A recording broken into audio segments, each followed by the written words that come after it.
Hello and welcome or welcome back, as the case may be, to another episode. I always want to say episode. This is not a TV series. To another video in which I draw things. If you are new here, hi, my name is Momo. I'm an illustrator, a professional one at that.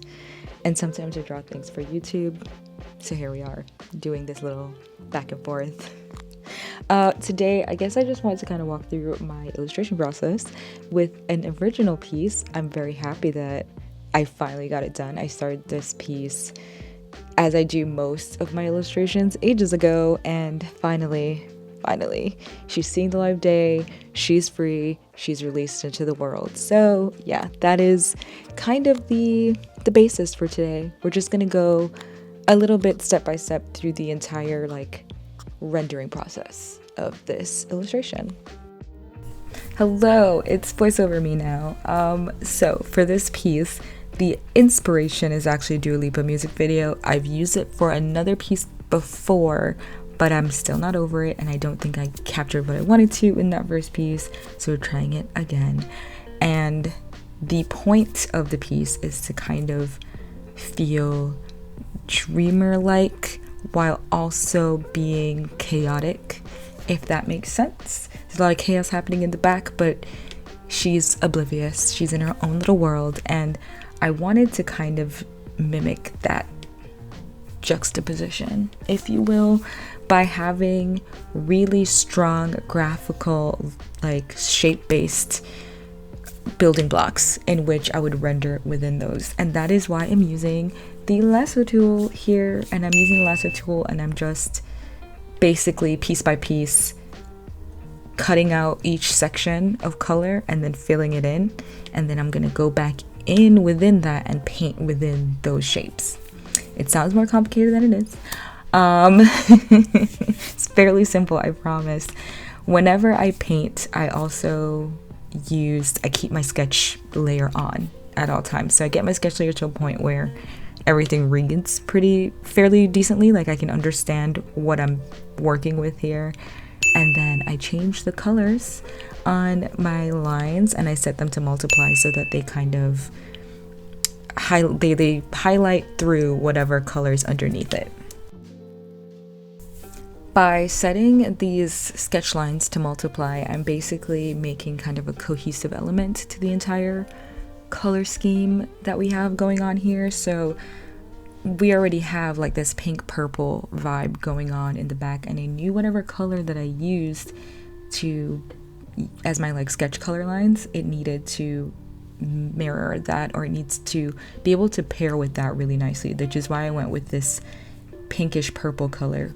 And you can tell from the different elements, this is all one color, but because it's set to multiply, it's that color kind of marrying with the base color underneath it, and that's why it kind of works so well, because it changes its appearance based on which color it's on top of.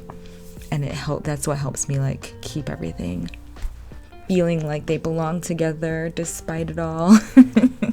It's a very good cohesive element for the entire piece. So when I start rendering, I try only to pick from colors that are already on the canvas. I don't really want to introduce too many new colors, because then it gets a little cuckoo crazy. That's when you start getting into, it feels a little disjointed territory. And if I'm introducing a new color, what I'd like to do is very lightly brush it over the color that I'm working on, on a very low opacity, and then color pick from that, so it kind of already mixed with the colors that are already on my screen, so that everything, once again, is all about making everything feel harmonious and we belong together, we work together, and that's kind of how I achieve that. For painting, I tend to use only one brush, and it's the basic round brush on Adobe. That is not to say that I don't jump around. It depends what I'm doing. Different brushes achieve different looks, but on a typical day, I'm using the round brush at varying opacities. I like to use the opacity pressure sensitivity button kind of thing. You just click it, changes the opacity based on how hard you're pressing on the pen. But yeah, I'll do that. I'll vary between that and like just having it straight up hard pressure, no sensitivity at all, for when I want to like get some really straight lines going. That's what I do. This piece I used the round brush, but I also used a kind of chalky brush because I wanted a little bit of texture to it. So I was jumping around a little bit between the brushes I was using because I did want some softness. The round brush is great for hard edges, but I was already using that whole shape lasso tool scenario for most of my hard edges, so I really wanted some softness in the actual rendering. I wanted it to feel a little dreamy, and so that's why I was kind of looking around for different brushes to use. But to be completely honest with you, a regular round brush, she gets the job done for me every time. I can't even complain. So with rendering, I feel like you kind of just have to feel it out. It's done when you feel like it's done. You know what I mean? For me, I like it when you don't have too many hard edges within the actual thing. I want everything to feel like it blends together really nicely. But that's a stylistic choice that is really up to you. I think really I just keep smoothing things out until I feel like, and it's smooth now, or like it's enough. Yeah, personal choice. I really don't know how to determine when something is done. That's really up to you. But I will say one thing that I do like to do is I personally like adding rim lighting. It just makes me feel like, yes, we have strong lighting in this piece. And I do have my little tricks of the trade for how to achieve that lighting effect, which I do have a video about that. I'll link that somewhere. But there's two things I like to do, and it's the screen layer and the multiply layer to tie everything together. So I will go in, and as you can see, I did rim lighting kind of on her jacket and her hair. And I like to do my rim lighting colors like a really bright version of the key color of the piece. So this is pink.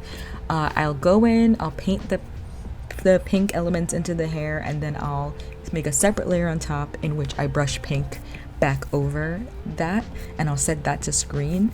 And I'll do two versions of that. I'll do the screen layer just to start. That's kind of mimicking the elements that are with the rim lighting, and then I'll go back in and duplicate that same layer and set that version of it to a blur effect, so it kind of gives like a haze of light coming from this element that has rim lighting. And then for the shadows, I use, once again, using a dark color from the piece, so in this case purple, and I'm doing it right now. I'll brush in the purple and I'll set it to multiply, and then I'll lower the opacity depending on how dark or how light I need it to be. And then I'll erase, or, you know, try to make it not seem like blatantly I brushed something in over that. I gotta make it blend. And yeah, that's kind of how everything comes together. As of late, I've been also adding a little bit of grain layer to each thing, and then just lowering the opacity to like 1%. And you can see the grain texture in this hair. I just like the look of it. Yeah.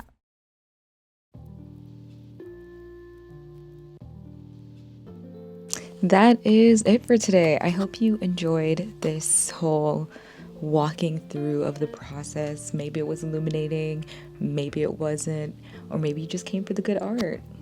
I'm not mad at that. In any case, more new and good art available to you in video format every other Saturday on this channel. Like, comment, subscribe, all the other YouTube stuff down below. Hit the bell notification maybe, so that if you want to see these videos happen, you get the little notification. You get it. Do all of that down there. Also, all my links to my portfolio website, which is just my website. It's really fun, I promise. And also my Etsy store and all those other things. If you want to follow me on socials and all of that, all my links will be down below as well. And until next time, everyone, stay safe, drink some water, and keep drawing.